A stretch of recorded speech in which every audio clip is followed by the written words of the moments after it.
25 जून 1975 वो दिन जब भारत में पहली बार नेशनल इमरजेंसी राष्ट्रीय आपातकाल इंदिरा गांधी की सरकार ने डिक्लेयर किया था, जो 21 महीनों तक चली थी। क्या होती है नेशनल इमरजेंसी और कब लगाई जाती है, ये जानते हैं आज पूरी कहानी। नेशनल इमरजेंसी ऐसी स्थिति में लगाया जाता है जब देश की सरकार को लगता है कि देश को किसी बड़ी असुरक्षा, जंग या किसी अन्य बड़ी आफत से बचाने के लिए कुछ खास कदम उठाने की जरूरत है।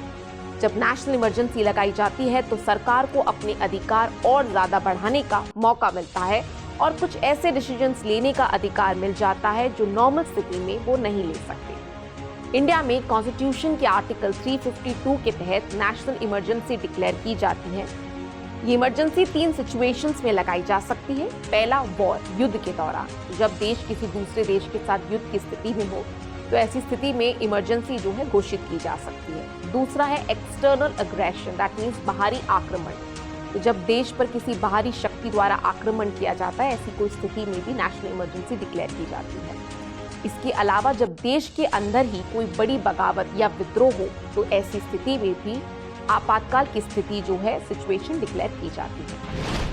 नेशनल इमरजेंसी लगने के बाद कई अधिकारों को सरकार कंट्रोल कर सकती है, जैसे कि स्टेट गवर्नमेंट के अधिकार कम कर देना या कुछ पावर्स को सेंट्रल गवर्नमेंट के अंडर लेना, सिटीजन्स के कुछ फंडामेंटल राइट्स को टेम्पररी सस्पेंड करना। ऐसे हालात में देश की यूनिटी और सिक्योरिटी को इंश्योर करने के लिए सरकार कुछ ऐसे डिसीजंस ले सकती है जो नॉर्मल स्थिति में संभव नहीं होते।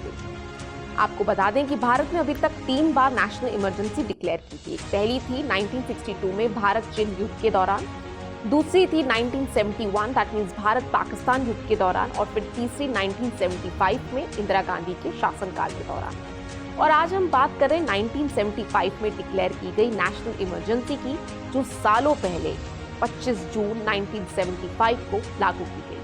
और अब सवाल आता है कि क्यों की गई थी इमरजेंसी डिक्लेयर। चलिए सुनते हैं पूरी कहानी। तो 1971 के चुनाव में इंदिरा गांधी ने अपनी पार्टी को बहुत बड़ी जीत दिलाई थी और खुद भी बड़े मार्जिन से विजयी हुई थी। इस जीत पर उनके चुनावी प्रतिद्वंदी राइवल राजनारायण ने अदालत में याचिका दायर की थी, जिसमें उन्होंने आरोप लगाया था कि इंदिरा गांधी ने चुनाव जीतने के लिए गलत तरीकों का इस्तेमाल किया था। अदालत ने उनकी याचिका को मान्यता दी और इंदिरा गांधी के चुनावी नतीजों को निरस्त कैंसिल कर दिया।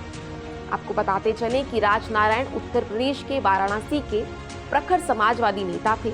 उनके इंदिरा गांधी से कई मसलों पर नीतिगत मतभेद थे, इश्यूज थे, इसलिए वे कई बार उनके खिलाफ रायबरेली से चुनाव लड़े और हारते रहे। वर्ष 1971 में भी उन्हें हार का मुंह देखना पड़ा, लेकिन उन्होंने इंदिरा गांधी की इस जीत को इलाहाबाद हाईकोर्ट में चुनौती दी और यहीं से शुरू हुआ था देश में राजनीतिक उथल-पुथल का दौर।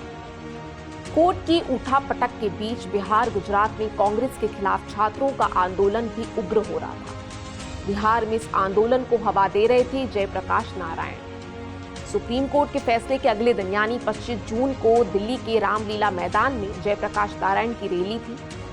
जयप्रकाश ने इंदिरा गांधी के ऊपर देश में लोकतंत्र का गला घोंटने का आरोप लगाया।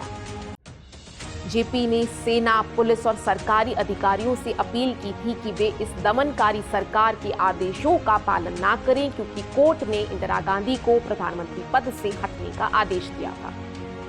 जेपी का ये आंदोलन पूरे देश में फैल गया और जनता का गुस्सा इंदिरा गांधी के खिलाफ बढ़ता गया, और जिसके चलते इंदिरा गांधी ने 26 जून 1975 को सुबह के समय राष्ट्र के नाम संदेश में आपातकाल की घोषणा की। उन्होंने कहा कि देश में जिस तरीके का माहौल बनाया जा रहा है, उसमें देश की एकता और अखंडता की रक्षा के लिए आपातकाल लगाना आवश्यक हो गया है। इंदिरा गांधी ने आरोप लगाया कि जयप्रकाश नारायण देश में अराजकता फैला रहे हैं, जिससे देश की सुरक्षा को खतरा हो सकता है। तो अगले दिन ही बिना कैबिनेट की बैठक के बिना उन्होंने राष्ट्रपति से आपातकाल लगाने की सिफारिश की और फिर राष्ट्रपति फखरुद्दीन अली अहमद ने भारतीय संविधान के अनुच्छेद 352 को लागू करके और देश में आंतरिक गड़बड़ी को आपातकाल घोषित करने का एकमात्र कारण बताते हुए नेशनल इमरजेंसी की घोषणा की।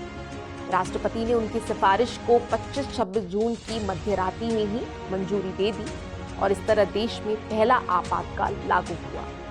इस दौरान नागरिकों के फंडामेंटल राइट पर प्रतिबंध के साथ साथ प्रेस पर भी सेंसरशिप लगा दी गई थी। हर अखबार में सेंसर अधिकारी बैठा दिए गए थे। उसकी अनुमति के बाद ही कोई समाचार छप सकता था। सरकार विरोधी समाचार छापने पर गिरफ्तारी भी हो सकती है। इसके अलावा सरकार के फैसले का विरोध करने वालों को गिरफ्तार कर लिया गया था। बताया जाता है कि उस दौरान करीब 1 लाख लोगों को गिरफ्तार किया गया था। इतने सारे लोग कि जेल में जगह भी नहीं बची थी। 25 जून 1975 से शुरू होकर 21 मार्च 1977 तक, यानी 21 महीनों तक ये इमरजेंसी चली। देश ने आजादी के बाद का सबसे काला दौर आपातकाल का ही देखा था। आज की स्टोरी आपको कैसी लगी हमें कमेंट सेक्शन में जरूर बताएं और चैनल को लाइक, शेयर, सब्सक्राइब करना ना भूलें।